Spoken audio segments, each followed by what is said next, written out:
CATV is proudly presented by Toyota. Well, mate, obviously an impressive performance by the guys. You must be absolutely thrilled. Absolutely thrilled, mate.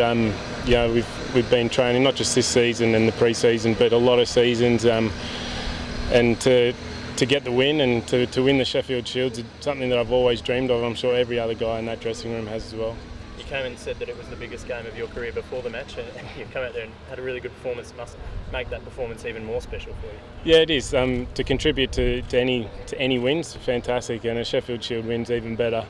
I'm just really happy for all the boys to be able to share this feeling with them. Not to take anything away from the title, but obviously a draw sort of leaves a hollow feeling. It's not necessarily a victory as some people see it. So how does that sort of play for you? Do you think they should change that in the future? Or? Mate, I don't know where you're describing this hollow feeling from, because it doesn't feel hollow within me. So it's very special. It's not just about the final. We earned the right to have this home final and play the way we did. We dictated the whole game. We outplayed them every day of this fixture. So there's no hollow feelings here.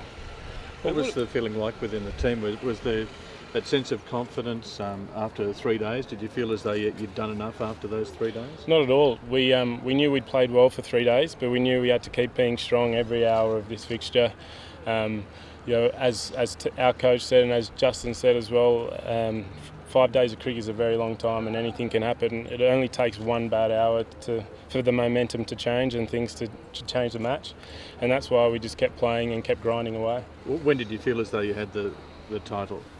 It probably wasn't even until maybe just before lunch today, so it was still a long way away. Even though overnight we were 330 runs ahead, the wicket was still pretty good. You can never put a batting collapse out of the equation as well, so you have to treat the opposition with a lot of respect, and I think we did that this game, and we just kept grinding away and doing what we did. And your 140, first long form game you've played since November, I mean, that was one of the turning points, wasn't it? Yeah, look, I think we had a big top order partnership between Steve Smith and Ryan Carters, which I think I was a beneficiary of. They grinded down their bowlers a little bit. It was 60 overs into the game by the time I got out there.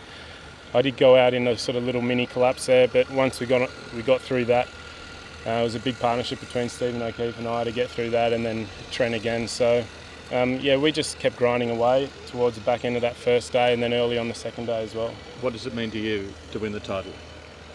Mate, I can't put it down in words, to be completely honest. I'm still quite speechless, and I haven't even had a beer touch my lips yet, so I'm very much looking forward to getting into the change rooms. I guess does that sort of highlight the importance the Shield final still has for the domestic players? I guess you played Test cricket, won internationals, that sort of thing, and yet you still rate it so highly. Yeah, I think it's that nature of working so hard for a victory. Playing for 4 or 5 days, or in this occasion 5 days, but 4 days during the season.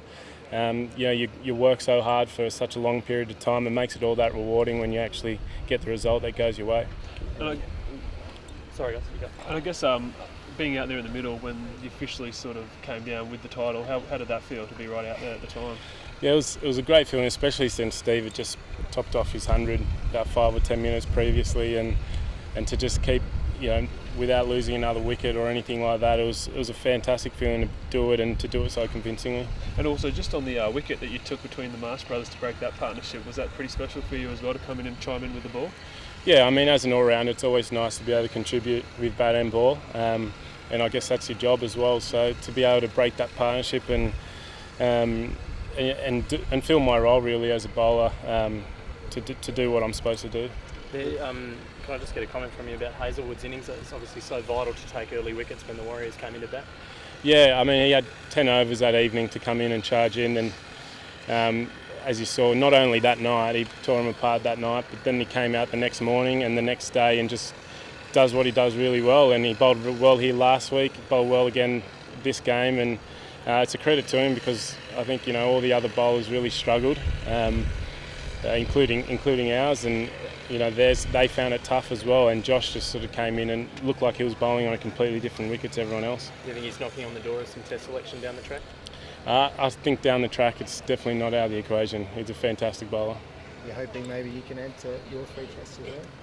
I'd hope so. Yeah, I hope I haven't played my last one, but that'll be dictated by how consistent I can be over the coming years as well. Can you describe your summer? Like, was it a little bit frustrating being on the fringe the whole time? Would have you liked a little bit more time in the middle?